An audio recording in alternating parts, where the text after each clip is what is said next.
All right, go Um, ahead. and then if I can go back and like find a good starting point. But how you been, dude?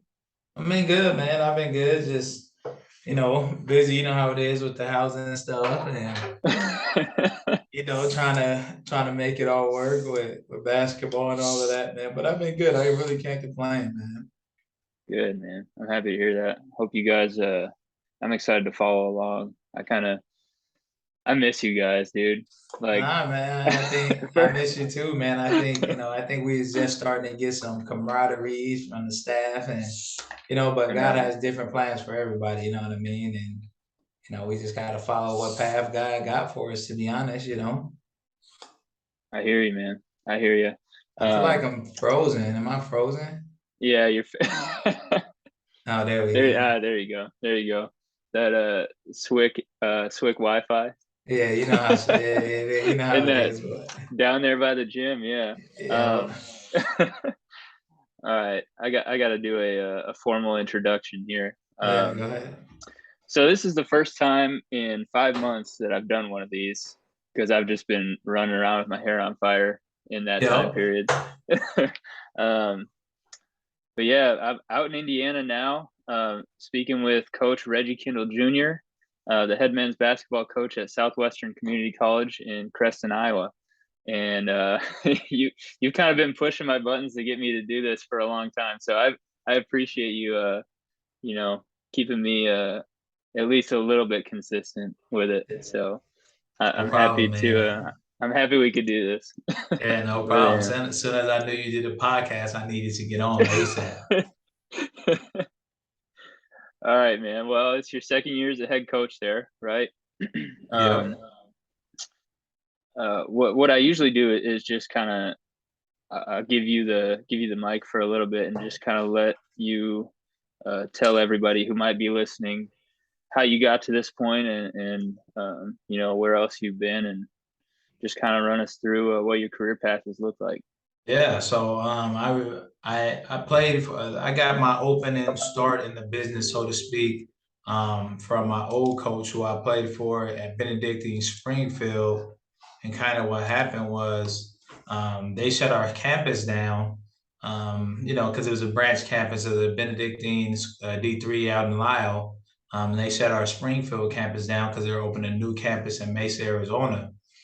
So he ended up, obviously we finished that year. That was 15, 14, 15. We finished that year.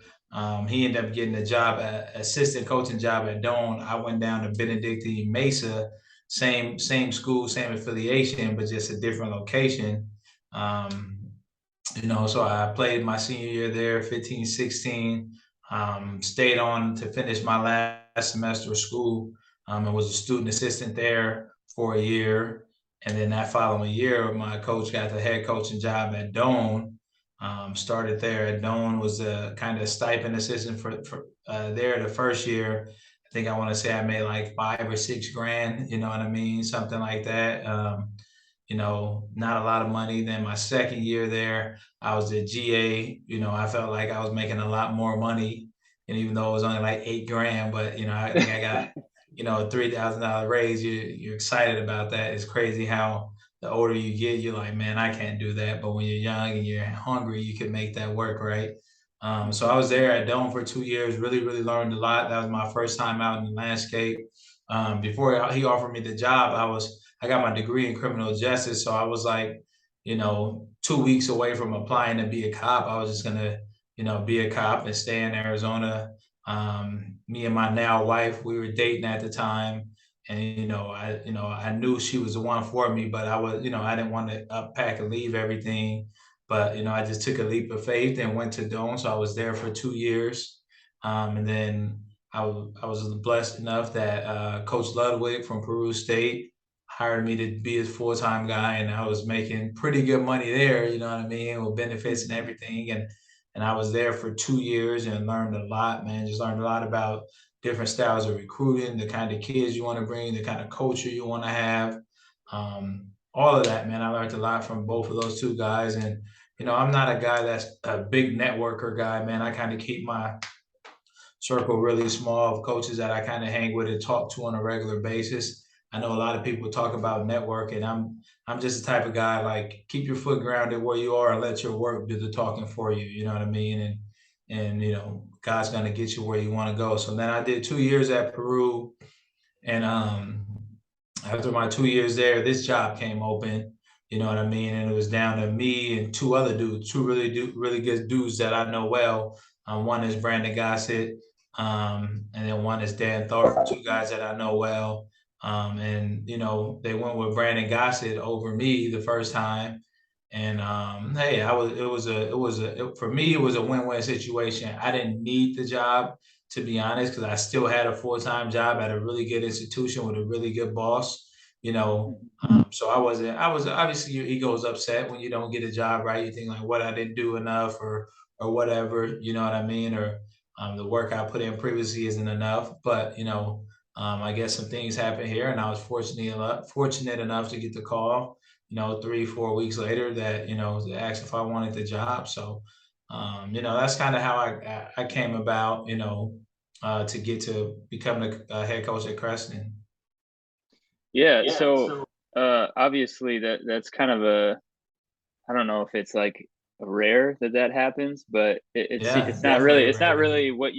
what you picture when you first get a head coaching job, you know. No, So kind of, I don't know, what was that experience like? Because did you feel like maybe, you know, I don't know, what did you feel when you didn't get it right away and then you got it, and then you had to start, recruiting right away and developing a right. plan?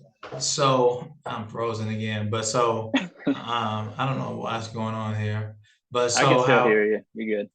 how it works for, for in my mind, man, I talked to my wife and was like, well, babe, maybe it's not the job for me, you know what I mean? And I helped me and my coach over at Peru, we recruited a lot of high school kids and we wanted to see their growth and their development. So, she was just like, babe, maybe that's not where God wants you to be at the time, you know what I mean? And part of you, you're upset. We all got egos and think that we're the next Coach K or whatever, you know what I mean? So, again, it's a humbling experience, to be honest. You get in a situation where you think that you did a really good job and they go in a different direction. And, I think it's a learning experience more than anything. But at the same time, you take the good with the bad with that. And then 3 weeks go by and you get a phone call asking if you wanted to take the job. And if I'm being quite honest with you, part of me wanted to say fuck you, I don't want the job, you know what I mean? But then again, I again look at myself like, Reggie, what the fuck have you done to turn down a head coaching job too, right? Like, Hmm. I got no national championship on my resume, you know what I mean? I've never been a head coach, so who am I to turn down a job, you know what I mean? So, again, I got the phone call, and it was something that I had to talk to my wife about. And she was like, maybe that is where God wants you to be. It was just not the right time, you know what I mean? It wasn't on the time that you thought it should be. It was on God's timing, so it was definitely a roller coaster of emotion, so to speak. But I think again it kind of worked out how God wanted it to work out, and kind of went from there. Yeah, yeah, I hear you. That's and to your credit, the way you handled that, obviously, you handled that very well. So, um, like you said, man, everything happens for a reason, right? Yeah, You can't really force it, and the way I think of it is, nobody really cares. Nobody really cares who you are until you prove that you're somebody. You know what I mean? yep, yep, And that's kind of my philosophy with, um, the way I coach now too, especially being at a 4-year school versus a 2-year school where, you don't have as much time with these kids, and you kind of already know what you're going to get out of them when they get right, there, right? You have a yep, better idea at yeah, least. yep, But at a 4-year school, you take a freshman, and you're like, oh, what could he become in 4 years, or what could she become in 4 years? yeah, You know, and so I'm with you on that. That side of things. Like you gotta kind of make people know who you are, right? right, yep. Right. And So that's all done by the work you do where you're at. You know what I mean? And you just gotta let your work speak for itself. I hear you, man. So let's talk about the first year there. I was I was fortunate enough to do the play-by-play for the. Hey, great Oh man. play-by-play guy, Uh, by the way. Definitely, El Hammer. Yeah, they need to get you on play-by-play for the men's yeah, basketball and women's basketball I games. told I told my boss here, hey, when I'm doing the basketball games this winter and I send my clips to ESPN, I'm out of here. Absolutely, big time with the cause. Yeah. That was a blast, man. Though you guys had some really impressive wins, right? Against three different wins, at least at home, against top Yep, 25 opponents, yep, right? I yep, remember the game against Kirkwood, I believe, was number 11 at the time. yep. Um, Kirkwood, Iowa Lakes, and we beat someone else. I just don't remember. Um, I couldn't even tell you, man. it They might have all been it might have been Nyack at the time. might have been. Yeah, I'm it not. was Nyack. You're right. It Yeah, was Nyack.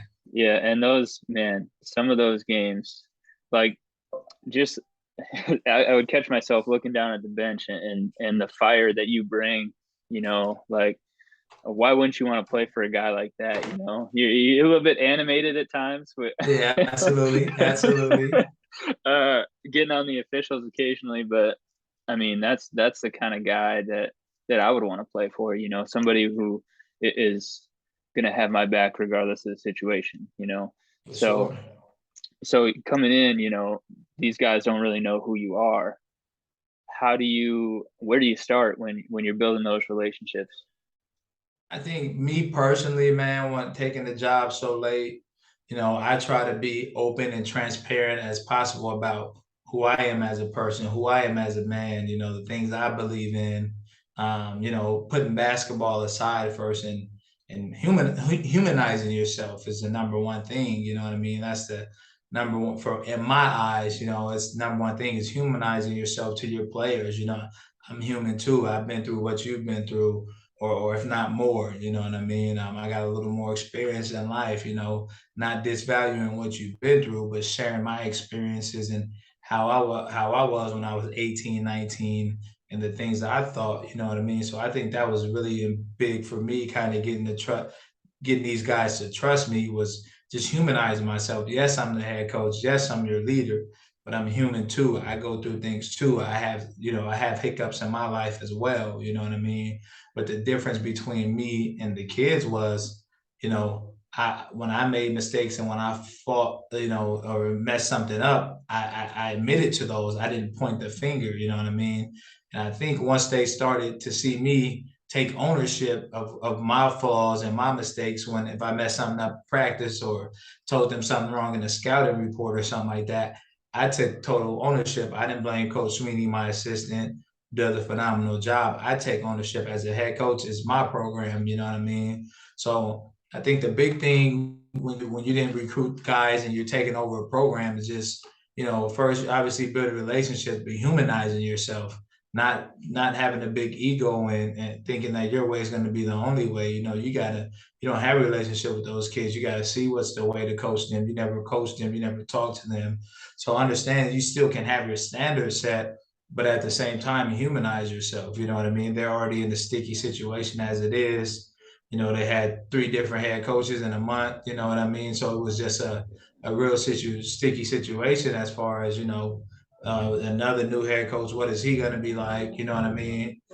So just again, just humanizing yourself. I think that was my main goal coming in to get the kids to trust me.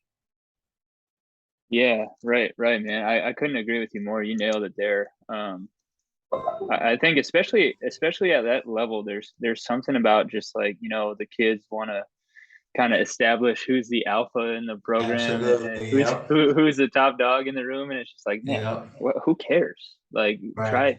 try to set that aside for a minute. Let's go do something cool. You know what I mean? Yep. So, you talked about, or you mentioned the word standards. So, um, a pretty general question, but what are some non-negotiables, standards, expectations that you have in your program? So for me, I'm a big guy, and a lot of people in coaching use this word culture.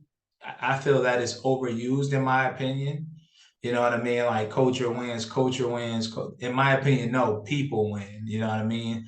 The type of people you have in your program is your culture. So if you get people who aren't good people, your culture is going to be bad. You know what I mean? So if you recruit good people and good kids, the culture will take care of itself.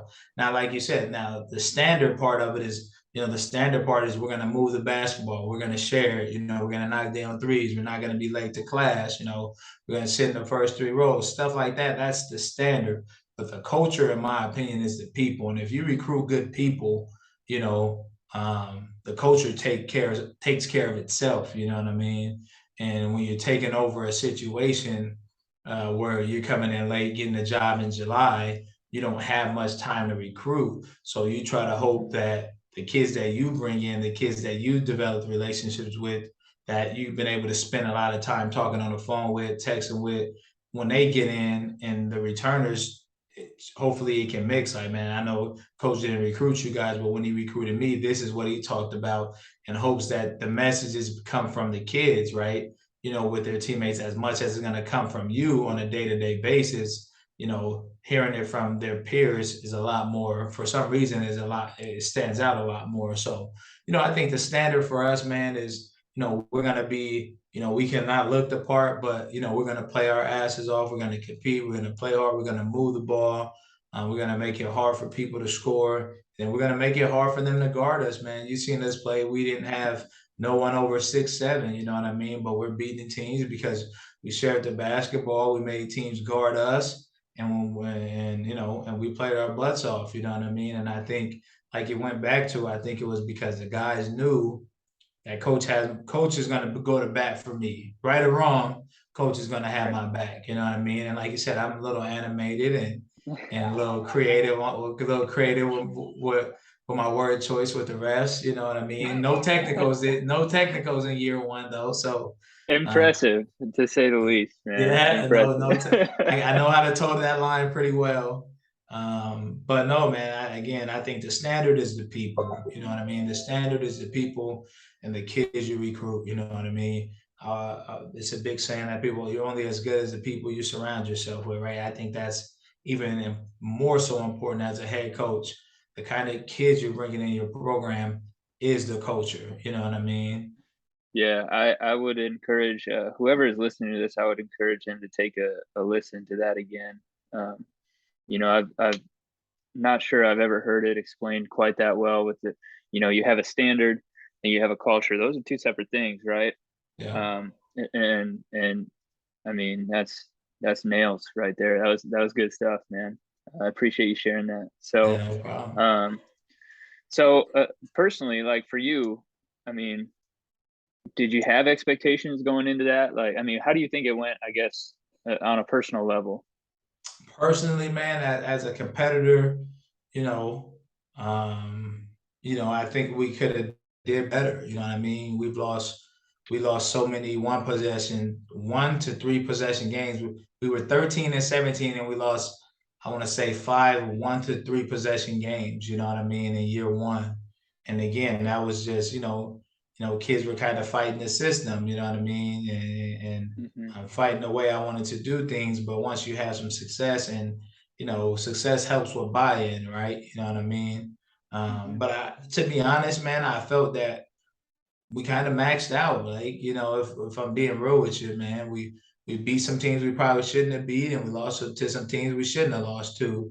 I thought 13 and 17, being sixth in this conference on the men's basketball side in year one without having much time to recruit is pretty good. Well, I'm never satisfied being in sixth. The goal is to hang a banner, but under the circumstances, we got to receiving votes. You know what I mean? We did things that people would have never guessed that we could do, but I knew we could do because I seen what we were capable of every day. It was just a matter of when can we put this together and so everyone else can see it. You know what I mean? So personally, I was not satisfied, but I am happy. You know what I mean? The process, man.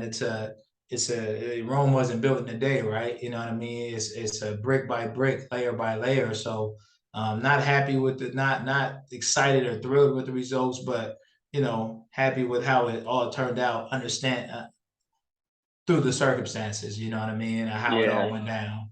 Yeah, I think realistically, I think it was fun to watch you guys because I saw you at the beginning of the year and I saw you Right. at the end of the year. You It's a know, whole different team, right? and it's like, man, this is not the same group of people. Right.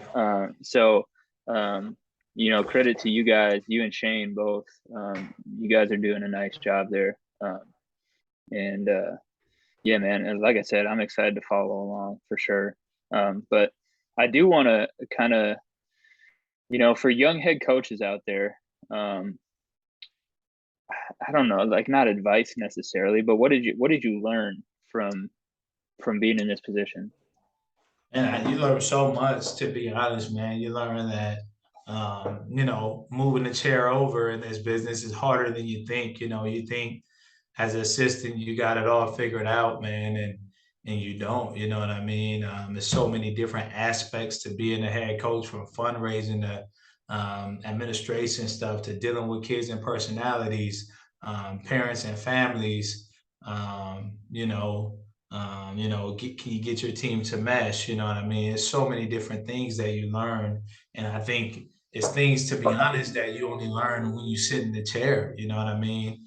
And as much as we want, as head coaches, we want our assistants to learn these things, but it's only some experience you only get when you're sitting in the chair. But to be honest, man, I learned not to be too hard on yourself, man. Again, everybody's journey is different. As a head coach, as an assistant, find small victories within for yourself, because you doubt yourself so much as a head coach. You know what I mean? Am I teaching my kids with this right? Why aren't they grasping it? Balancing your staff, having a working and a healthy relationship with your staff, as far as like, being able to hang out with your staff and still being able to get things done. You know what I mean? When you come in and doing, and so all that stuff, man, it's a learning process. It's a learning curve. You know what I mean? But I think it's just something that you have to go through. You know what I mean? So I learned, man, is just don't be too hard on yourself, because you have these high expectations of yourself. You know what I mean? And you're comparing yourself to, like, one day I want to, be whatever. I want to be like Coach K, or I want to be like, whoever. Um, don't compare yourself to other people. Embrace your journey and what that is. And once I kind of got over that with myself, you know what I mean? I think the kids felt it too, like, well, coach is just embracing whatever we have, and it's contagious, you know what I mean? And I'm not worrying about, I don't have a 6'8" dude, I don't have a 6'5" wing, I don't got that. I can't change that. So embrace me, just embracing what I have and not being hard on myself help me not be so hard on the kids. But again, like you said, still holding that standard of the way we play basketball, the style, the brand. So I would just tell new young head coaches, man, don't be too hard on yourself. You know what I mean? Everybody's journey is different in life and in your career. You know what I mean? Yeah, yeah, Yeah. well said, man. And I think I struggled with that last year, even it just like the assistant coach aspect of it. I mean, because we didn't have a ton of success, and I Right. started thinking to myself, I'm like, well, what am I doing that isn't working? You know what I mean? And in a way, it's good for me, right? Because now I got to work a little bit harder and try to figure some things out. Right. But at the same time, I got to have that balance where I'm like, no, man, you're in this position for a reason. Like Right. you're qualified, you've done things the right way for a long time. So I think finding that balance is good because like if you doubt yourself, that's okay, right? As long as Right. you use that in the right way to keep on pushing Motivate and trying to get yourself. ahead, Yep, and right? keep And motivating yourself. Like, okay, I got this doubt. Okay, how can I tweak it and fix it and make the kids understand it? And that also helps with your confidence too, because boom, yeah, you've been teaching this kid so long to fake one way, go the other, and finish off of 2 feet. As you know, I'm a big 2 feet guy. I like our guys playing off of 2 feet. You probably heard me yelling in the box. Yelling at our guys to play off of 2 feet. But once you do different things and the light clicks, you're like, well, I'm not doubting, you don't doubt yourself no more. Not really doubt yourself, but you see like, damn, the work that I spent, the extra time I spent teaching these guys are finally clicking, you know what I mean? Um, so again, man, it's a mental thing for especially for us as coaches, just as it's mental for the kids, it's just as mental for us as coaches. And obviously it's great to have a really good support system. My wife keeps me humble, as not even humble, just keeps me level as far as like you guys are gonna get there. And just like you said, everybody from when they first seen us play to later in the year, people was like, man, I don't want to play Southwestern if I'm being real with you. People didn't want to play us. We were a completely different team, but that all took time for us to gel, them to figure out how I am. I had to figure out how they were. I couldn't coach every kid the same. So as a young head coach, man, but you got to stand your ground. You know what I mean? You're a lot more closer in age to the kids. You know what I mean? Mhm. So having that fine balance, hey, my door is always open. Come and talk to me. But when we get on this, for us, when we step in between those lines on a hardwood, I mean business. You know what I mean? But soon as the game's over or the practice is over, come and talk to me. And I felt like our kids really embrace that coming to talk to me and Shane, you know what I mean? So I think again, just being a young head coach, be ready to prepare and take yourself for those lumps, but don't be hard on yourself. Have an open door with your kids, with your Mhm. staff, and don't be afraid of confrontation. You know what I mean? Don't, don't be afraid to hold your best player to every other standard you hold every other kid to. As you know, we had a really good player last year, Duke. I think I coached Duke probably the hardest. You know what I mean? Because if you're not coaching your best player the hardest, everybody else ain't gonna fall in line. You know what I mean?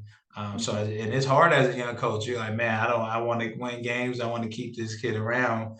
But at the same time, your standard got to be your standard, right? And again, your Mhm. standard isn't your culture. Your culture is different, in my opinion, than the standard. The standard is what you do when you get on the floor. The culture is, how you go about things. The standard is what you do on the floor. So don't be afraid to coach your best players hard because it'll fall in line from the kids who aren't as good. You know what I mean? Mhm. Yeah, man. Yeah, well said for sure. And you talked about, things taking time. At the junior college level, I feel like there are times when the athletes feel like they need to be in a hurry to get to that next spot, right? Because like you don't go JUCO just to be a JUCO player. Like Right, you go there to get to the next level, right? So right. what is it? I mean, how do you manage that? I mean, if you can answer this for me, how do you manage, like kids trying to hurry to find a place to play or um, things like that? How how do you manage that? So it was interesting process for me this year because I've only coached at the 4 year, right? I never coached at the junior college level, so I never had to really worry about that. I was on the other side trying to recruit the junior college kids and high school kids. The big thing I just told the kids about my experience from when I was a 4 year assistant, like when we were recruiting for the most part, when we were recruiting junior college kids, we wanted the kids that came from winning programs, you know what I mean? Because they know how to win. So I just told the guys, don't worry about recruiting right now, worry about wins. The more wins you get, the more attention you'll get, and you'll get more traffic. Well, what is he doing? He's playing for a winning team in a really tough conference. You know what I mean? So the whole thing that I told our guys, the recruitment will come, the wins got to come first. You know what I mean? If you focus on winning, everything else will fall in place. You know what I mean? And obviously, that's easier said than done. You got to do your job as far as you still got to, tweet stats out and stuff like that. So the kids see that you're putting the effort in. If they Yeah. see you putting the effort in to help them get recruited, then they'll start buying in. So it's always a two-way street with that, right? Again, I have to always tell our guys, winning helps you get recruited. You know what I mean? Yeah. And any level is a good level. I tell our guys is, St. Thomas, I talk about them all the time. They were a D3 school last year and they went and won Mhm. 10 games at the Division 1 level. Don't think that you're too good to go play at a Division 3 or NAI school because there's NAIs and D3s that Division I schools will not play in every sport. You know what I mean? Some Division I Yeah. schools will Yeah. not play them. So just giving them a realistic expectation of what they are too. If a dude coming to me who want, I think I can go play at Kansas, being real with them. No, you can't, dude. That's not real for you. You know what I mean? I think you're a really good NAI, maybe a low D2 player. You know what I mean? Like, I don't think you're Northwest Missouri State good, but you can play at a Division II school. You know what I mean?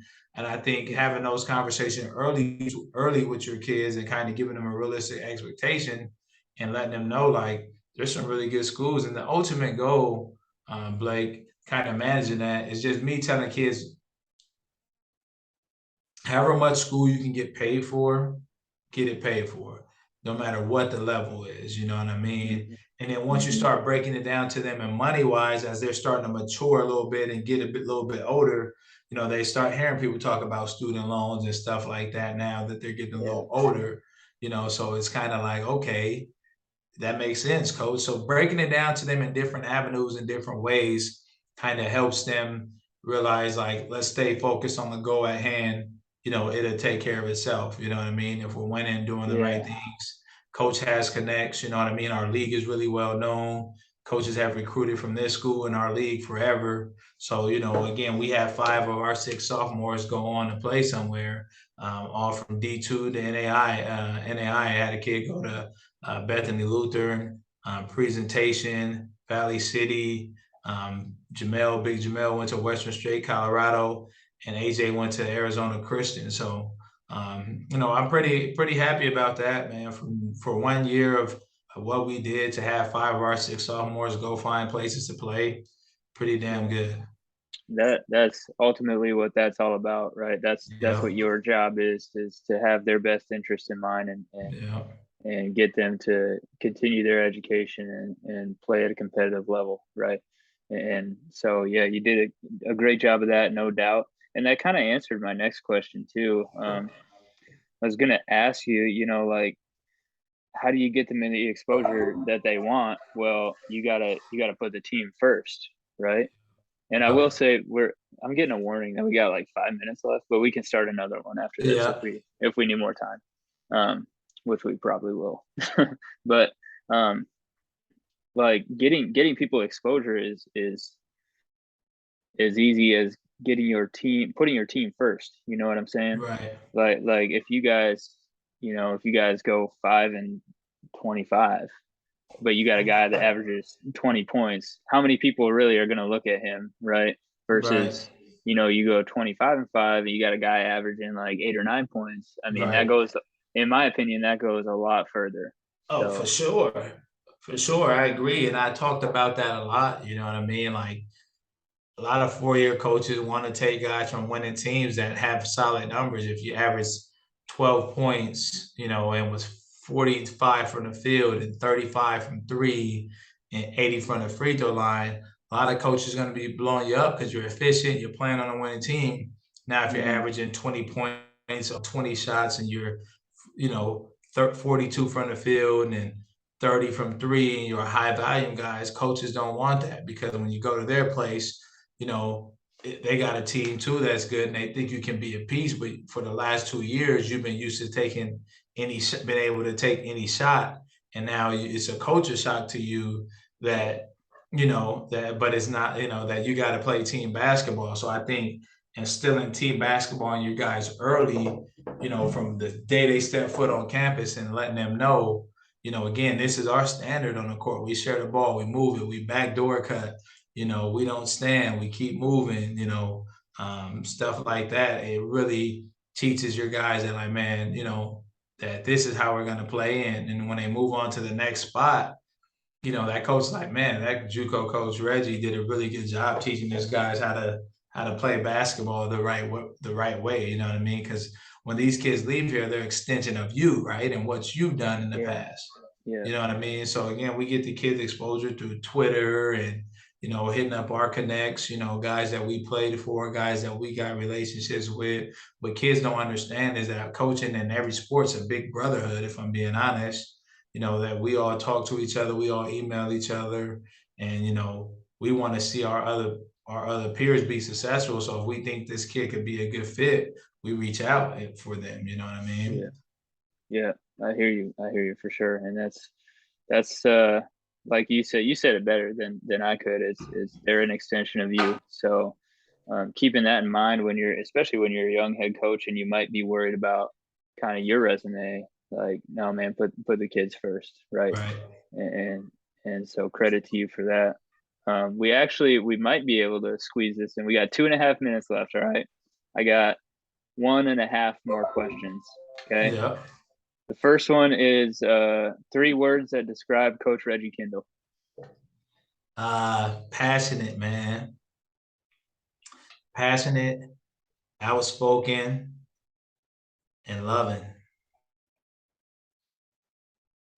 All right, Passionate, yeah, passionate, outspoken, and loving, man. I'm passionate about the game just because the game has given me so much, you know what I mean? right, In a plethora of different ways. Outspoken because I'm gonna speak my mind, man. I think sometimes people want you to be a yes man because they think they did you a favor, you know what I mean? But at the same time, you got to stand for something or fall for anything, you know what I mean? In life and in your career. You know what I mean? If you just be a pushover, you know what I mean? People are gonna keep hmm, pushing over you.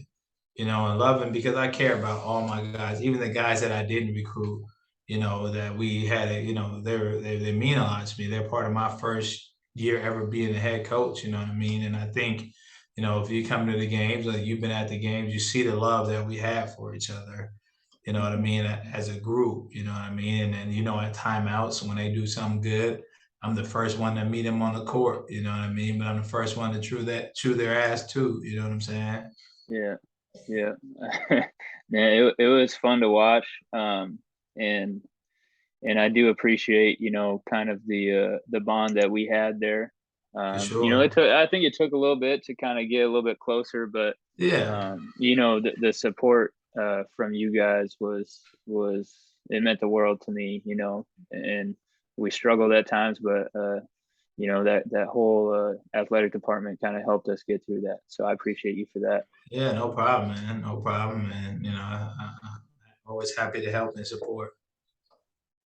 Well, I'm glad we could do this. I think we covered a lot of stuff, and I think it was pretty quality stuff. So Yeah. I think we can call it there, and I'm gonna try to have this uploaded as soon as I can. And you gave us some really Yeah. good stuff. I appreciate No, it. no problem, man. Thanks for having me on and hope all is well over there, man. And good luck this year. All right, brother. Hey, we'll keep in touch, okay? All right, brother. All right, man. Thank you. Yeah, thank you.